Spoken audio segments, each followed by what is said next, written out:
yaa Maram Thiam ñu ngi lay nuyu di la ziar di la jox sa wàccuwaay yow ku la xam-xam ne yow yaa jiite daayira Soxna Jaara mi tey sa taxawaay ci bisu journée xasida bi lan la ak sa yëg-yëg. maa ngi sant yàlla julli ci yonant bi di leen sant di leen ñaanal ca kaw ca kanam rek ca kaw ca kanam ñun waa daayira Maam Jaara ak ku ma àndal ak ku ma déggal ànd nañ ci lii ñu def te doon ko fas yéene ànd ak ñun téeméeri at ak juróom di leen ñaanal yéen tuut tànk yi di ñaanal kuure di ñaanal ndombala ndax li lépp yéen ndax man daal maa ngi ñaan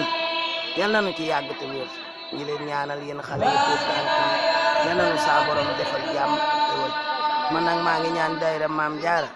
lépp lu nu ci man ak lépp lu nu yéene dee ko ci def bu soobee Yàlla yal nañu yàgg yéen tuut tànk yi noo ngi leen di ñaanal tuut ca kanam di ñaanal waa Ndombalax bii nga xam ne xëy yàllaa nu boole cay maam bu fi mu ne ca biir tuuti na gannaaw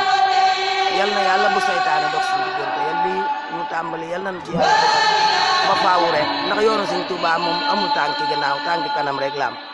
kon nag maa ngi ci rek ba faawu di ñaan yàlla gudd gi fan ak wér di leen ko ñaanal jërë ngeen jëf kontaan na. kàddu yi rafet na am na solo.